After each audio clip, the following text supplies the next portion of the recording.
Hello everyone, welcome to my channel biology concept. आज हम बात करेंगे इकोलॉजी के बारे में। हम इस चैनल पर बायोलॉजी को सिंपल वर्ड्स में, सिंपल टर्म्स में समझेंगे, जो कि आने वाले हमारे जितने भी कॉम्पिटिटिव एग्ज़ाम्स हैं जो कि बायोलॉजी से रिलेटेड हैं, जैसे कि यह पशुधन प्रसार अधिकारी और एलटी बायोलॉजी, सभी के लिए ये इम्पोर्टेंट टॉपिक्स हो सकते हैं।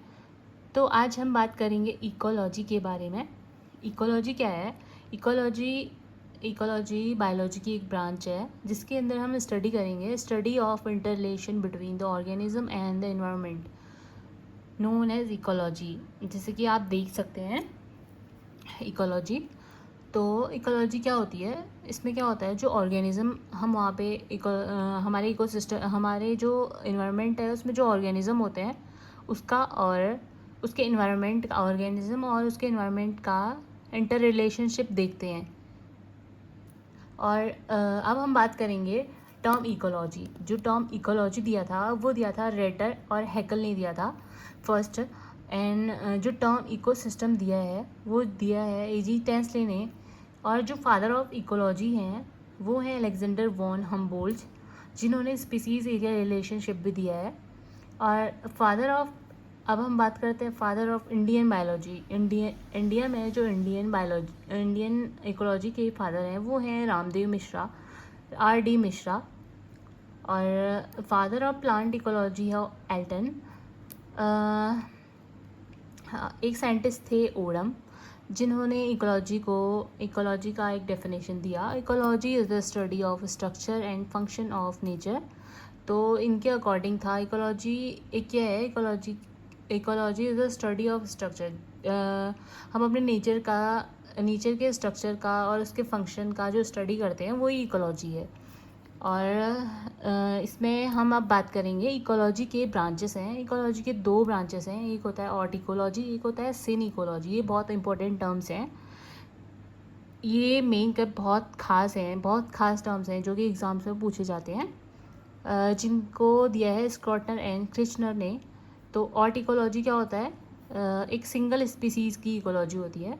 जो सिन इकोलॉजी होता है वो होता है कॉन्सेप्ट कम्युनिटी इकोलॉजी होती है, कि एक पूरे कम्युनिटी की स्टडी करते हैं हम उस पर। तो ऑर्टिकोलॉजी क्या है? The study of inter relationship between a single species and it's environment.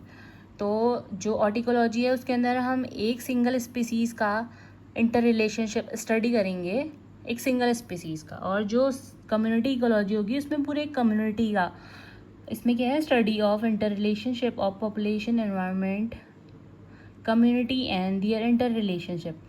तो हम इसमें पूरे कम्युनिटी लेवल की स्टडी करेंगे, उसको बोलते हैं सिन इकोलॉजी। और ये टर्म्स किसने दिए हैं? स्क्रॉटनर एंड क्रिचनर ने।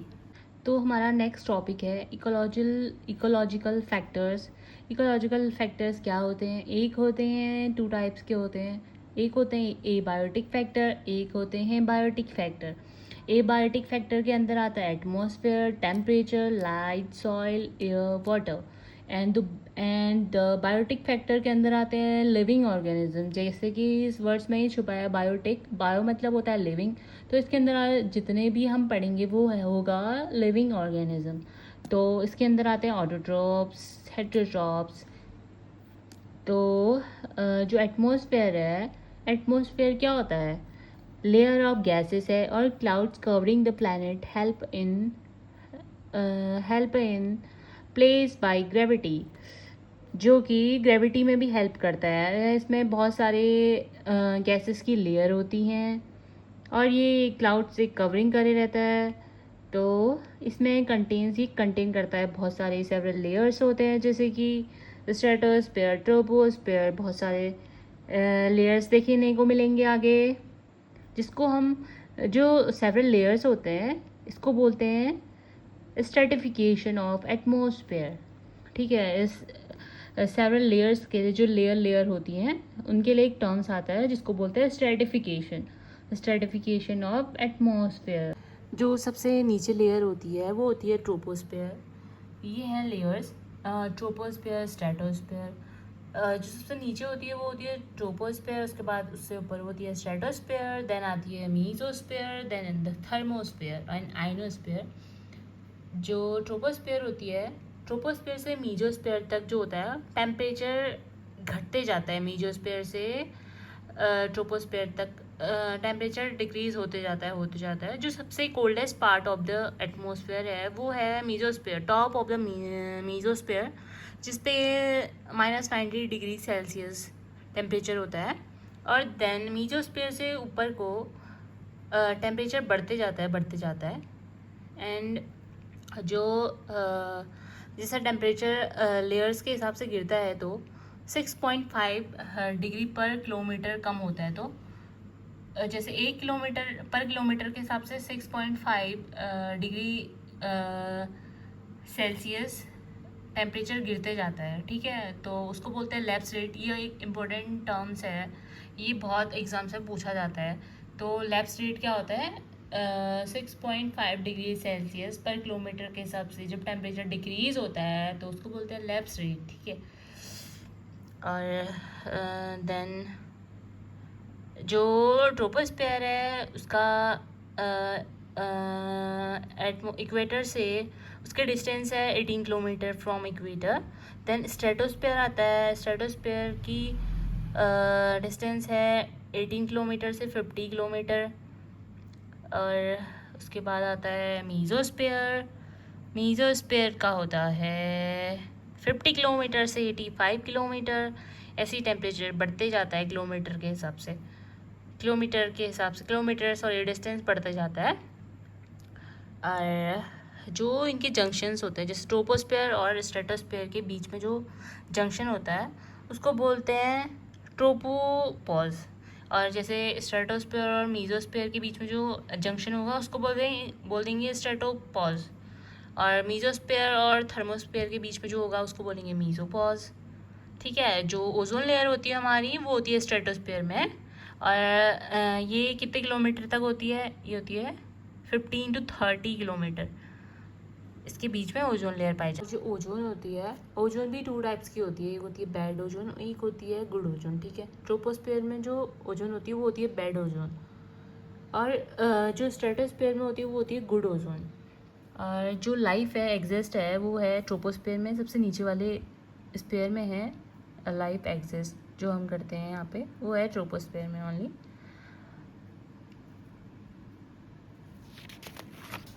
तो एबायोटिक फैक्टर में आते हैं लाइट और टेम्परेचर। तो अभी हम बात करेंगे लाइट के बारे में। लाइट जो होती है 3 टाइप्स की होती है। एक होती है विजिबल लाइट, एक होती है यूवी लाइट, और एक होती है इंफ्रारेड लाइट, ठीक है। तो अब हम बात करेंगे, जैसे फर्स्ट में है विजिबल लाइट, जिसका रेंज है 390 नैनोमीटर से 760 नैनोमीटर। इसको हम एज्यूम करते हैं 400 to 800, 760, 80, 4 to 8 नैनोमीटर भी एज्यूम कर सकते हैं, किसी बुक्स में ऐसा मिलता है। तो जो विजिबल लाइट होती है उसके अंदर आता है विबग्योर, और इसके अंदर जो विजिबल लाइट होती है इसके अंदर ही प्लांट अपना फोटोसिंथेसिस करता है इसी लाइट में, ठीक है। तो इसके अंदर आता है पार रीजन। जो पार होता है उसकी फुल फॉर्म होती है फोटोसिंथेटिकली एक्टिव रेडिएशन। इसी पार रीजन में प्लांट अपना फोटोसिंथेसिस करता है। तो ये बहुत इम्पोर्टेंट एक क्वेश्चन है कि जो प्लांट्स होते हैं वो किस लाइट में अपना फूड बनाते हैं, तो वो होता है विजिबल लाइट के अंदर, पार रीजन में, ठीक है। ओके, देन उसके बाद हम बात करेंगे यूवी लाइट के बारे में। जो यूवी लाइट होती है अल्ट्रा वायलेट लाइट, इसकी वेवलेंथ लेस देन 390 जो इसकी फर्स्ट रेंज है विजिबल लाइट की, तो इसमें 390 से कम नैनोमीटर की लाइट वेवलेंथ यूवी लाइट के अंदर आता है। और इसको हम 400 से कम भी बोल सकते हैं, और इसकी रेंज होती है 400 to 400 नैनोमीटर। और उसके बाद यूवी लाइट होती है, ये भी 3 टाइप्स की होती है, UVC, UVB, UVA, ठीक है। जो UVC होती है जिससे हम सनस्क्रीन अप्लाई करते हैं, वो हम UVA लाइट के लिए लगाते हैं, ठीक है। UVC जो होती है वो 100% एब्जॉर्ब करती है UV लाइट को, तो इसमें सनस्क्रीन का कोई इफ़ेक्ट नहीं पड़ता है कि हम सनस्क्रीन भी लगाएंगे तो ये कोई इफ़ेक्ट नहीं करता है। जो UVB होती है वो मॉडरेट लेवल की, जो ये UVC होती है तो बहुत हार्मफुल होती है पहले तो। फिर बी जो होती है वो होती है जो यूवी बी होती है वो मॉडरेट लेवल की होती है, और यूवी ए पे हम सनस्क्रीन अप्लाई कर सकते हैं। और इसके बाद देन आता है आई आर लाइट, जिसको बोलते हैं इंफ्रा रेड लाइट। इसकी रेंज है 700 से अबव, 760 नैनोमीटर से अबव। और आई आर जो होती है इसको यूज करता है बैक्टीरिया, ठीक है। इंफ्रा रेड का वेवलेंथ सबसे ज़्यादा है, और जिसका सबसे ज़्यादा वेवलेंथ होता है ना उसकी एनर्जी उतनी ही कम होती है। तो वो इन्वर्सली प्रोपोर्शनल होते हैं। तो जिसका जितना ज़्यादा वेवलेंथ होगा उसकी उतनी एनर्जी कम होगी। जिसकी वेवलेंथ जितनी कम होगी, जैसे कि गामा रेज का है, और तो इसकी एनर्जी सबसे ज़्यादा होगी। अभी हमने बात की थी यूवी लाइट के बारे में। तो यूवी लाइट मैंने बोला था आपको 3 टाइप्स की होती है, UV C, UV B, UV A. तो यूवी सी जो होती है 100 नैनोमीटर से 280 नैनोमीटर तक का वेवलेंथ एब्जॉर्ब करती है, और ये 100% एब्जॉर्ब बाय ओजोन लेयर। ये सबसे ज़्यादा मोस्ट डेंजरस होती है। और यूवी बी होती है जो मॉडरेट लेवल की होती है। इससे आई डिसऑर्डर्स हो सकते हैं। इससे ये रिस्पॉन्सिबल होती है स्लो ब्लाइंडनेस के लिए, ठीक है। ये इंपॉर्टेंट क्वेश्चन है कि यूवी बी जो लाइट होती है वो स्नो ब्लाइंडनेस के लिए वो है और रिस्पॉन्सिबल है। जो यूवी है, यूवी ए, ये सबसे कम हार्मफुल होती है। तो इसमें हम अपनी सनस्क्रीन अप्लाई कर सकते हैं, जो हम अप्लाई करते हैं कि यूवी लाइट ना आ पाए उसके लिए। ये यूवी ए वो है लाइट। तो उसके बाद आता है, हम बात करेंगे बैक्टीरिया। अभी मैंने आपको बताया था बैक्टीरिया आईआर यूज़ को फोटोसिंथेसिस के लिए यूज करती है। अब आते हैं ग्रीन प्लांट्स। अभी हमने पिछले पेज में ही पढ़ा हुआ है। जो ग्रीन प्लांट्स होते हैं, ग्रीन प्लांट्स पार रीजन की विजिबल लाइट के अंदर जो पार रीजन होता है उसकी लाइट को एब्सॉर्ब करते हैं। और जो रेड एल्गी होती है ना वो आईआर लाइट रोडोफाइसी के, वो UV rays maximum energy maximum penetration. तो वो जो यूवी रेज होती है ना उसकी वेवलेंथ जितनी कम होगी तो मैक्सिमम पेनिट्रेशन। तो ये सबसे तभी रोडोफाइसी जो रेड एल्गी होती है वो डीपेस्ट ओशंस में डीपेस्ट पाई जाती है, क्योंकि उनकी वेवलेंथ कम होती है। तो वो उनकी एनर्जी सबसे ज़्यादा होगी, तो डीपेस्ट सबसे डीप में पाई जाती है, उनका पेनिट्रेशन सबसे ज़्यादा होता है। अब आते हैं सेकेंड एबायोटिक फैक्टर, जो कि है टेम्परेचर। टेम्परेचर की बात करेंगे हम, टेम्परेचर के बारे में। टेम्परेचर में आता है, एक टर्म होता है यूरी थर्मल, एक होता है स्टेनोथर्मल, ठीक है। यू जैसे कि यहाँ पे आप देख सकते हैं, यूरी मतलब होता है ब्रॉड रेंज। तो यूरी थर्मल का मतलब है organism can tolerate broad range of temperature. ये बहुत ज़्यादा ब्रॉड रेंज टेम्परेचर को टॉलरेट कर सकते हैं। जो स्टेनो होता है वो टॉलरेट करते हैं नैरो रेंज, बहुत कम रेंज के टेम्परेचर को ये टॉलरेट कर सकते हैं स्टेनो, ठीक है। स्टेनो का मतलब होता है narrow range. Temperature adaptation and organism. अब हम बात करेंगे एडेप्टेशन के बारे में, जैसे कि एडेप्टेशन एनिमल्स में भी होता है, प्लांट्स में भी होता है। तो अब हम बात करेंगे इन प्लांट्स। इन प्लांट्स में होते हैं megatherms, plants tolerate very high temperature. Mega का मतलब भी हाई होता है। और जैसे कि tropical rain forest. Mesotherms plant tolerate medium temperature, exam है ट्रॉपिकल डेसिडियस फॉरेस्ट। माइक्रोथर्मस होता है plant tolerate low temperature, example है coniferous forest. Hekistotherms plant tolerate very low temperature, जैसे कि एल्पाइन, आर्कटिक। अब हम बात करेंगे इन एनिमल्स में।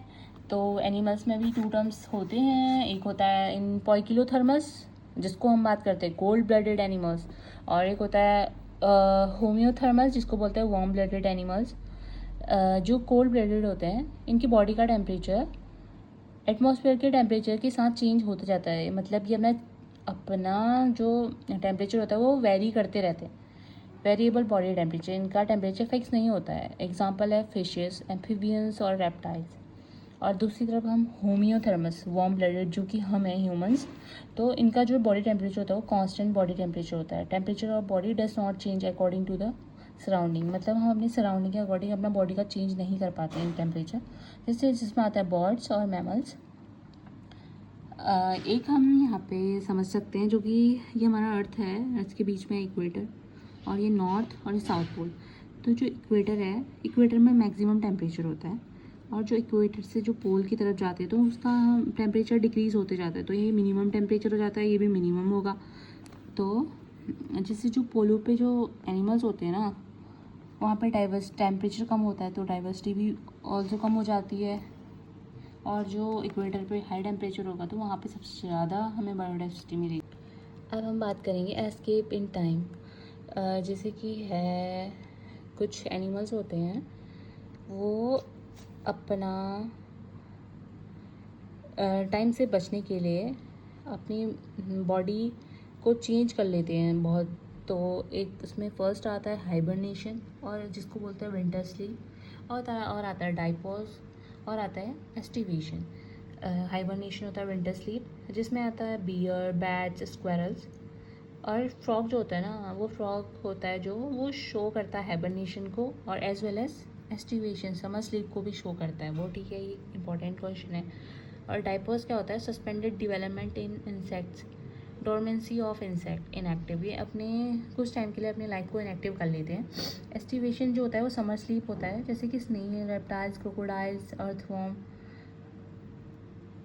तो अगर डाइपॉज और डाइपॉज इन दोनों के बीच का गैप जो होता है उसको बोलते हैं स्टेडियम। ठीक है। हाइबरनेशन होता है, जैसे कि हाइबरनेशन जैसे कि कुछ एनिमल्स ऐसे होते हैं विंटर से बचने के लिए वो विंटर में अपनी बॉडी को टेम्परेचर को मेंटेन नहीं कर पाते, तो वो अपनी जो लाइफ होती है उसको इनएक्टिव फेज़ में डाल देते हैं उस टाइम के लिए। उस टाइम पे वो कुछ भी एक्टिविटी नहीं करते हैं। और ऐसे ही होता है एक एस्टिवेशन, समर स्लीप। कुछ एनिमल समर से बचने के लिए अपनी बॉडी को में चेंजेस कर लेते हैं, उस टाइम पे इनएक्टिव हो जाते हैं। तो वही ये सब इसी में आता है, इम्पॉर्टेंट है बहुत। उसके बाद है टेम्परेचर वर्सेस बॉडी साइज़। जो टेम्परेचर होता है सबसे पहले तो जो एनिमल्स जैसे साइज़ है कोई भी, तो उसमें क्या आता है? Surface area upon volume. तो सरफेस एरिया जैसे स्मॉलर एनिमल्स होते हैं उनका सरफेस एरिया और वॉल्यूम अपॉन ये जो वॉल्यूम होता है, जो स्मॉलर एनिमल्स होते हैं उनका हाई होता है लार्जर एनिमल्स से। तो इसलिए जो हमारे पोलर एरिया होते हैं ना, तो वहाँ पे स्मॉलर एनिमल्स देखने को नहीं मिलते हैं, क्योंकि उनका बॉडी साइज ज़्यादा बड़ा होता है स्मॉलर एनिमल्स का। तो वहाँ पे वो ठंड में टॉलरेट नहीं कर पाते। और जो क्या बोलते हैं, उनका बॉडी में से हीट लॉस सबसे ज़्यादा होगा। जैसे ज़्यादा सरफेस एरिया कवर करेंगे तो हीट लॉस भी ज़्यादा करेंगे। अगर लार्जर एनिमल होगा तो उसमें उसका सरफेस एरिया कम होगा, उसका सरफेस एरिया कम होगा तो हीट लॉस भी कम होगा। ठीक है, तो इसीलिए नोट लिखा हुआ है, this is the reason why smaller animals not present in polar area. ठीक है, इसीलिए वहाँ पे लार्जर वो एनिमल्स पाए जाते हैं, स्मॉलर तो बिल्कुल नहीं पाए जाते हैं। लास्ट हम बात करेंगे कुछ इंपॉर्टेंट एमसीक्यूज़ के बारे में जो कि प्रीवियस ईयर में पूछे गए हैं। जैसे कि पहला क्वेश्चन है लैप्स रेट क्या होता है? तो लैप्स रेट क्या होता है अभी मैंने आपको बताया हुआ था, 6.5 डिग्री सेल्सियस पर किलोमीटर डिग्रीज कम होते रहता है, डिक्रीज़ होता रहता है तो टेम्परेचर, तो उसको बोलते हैं लैप्स रेट। और ओजोन लेयर कौन से स्पेयर में पाई जाती है? तो ओजोन लेयर पाई जाती है स्ट्रेटोस्फेयर में। स्ट्रेटोस्फेयर की डिस्टेंस, स्ट्रेटोस्फेयर में कितने उसकी डिस्टेंस है 15 से 30 किलोमीटर। और सबसे कोल्डेस्ट, थर्ड क्वेश्चन है coldest part of the atmosphere, तो वो है top of the mesosphere, -90 degree Celsius. और फोर्थ क्वेश्चन है फादर ऑफ इंडियन इकोलॉजी, तो वो है मैंने आपको बताया हुआ था, इम्पोर्टेंट क्वेश्चन है RD मिश्रा, रामदेव मिश्रा।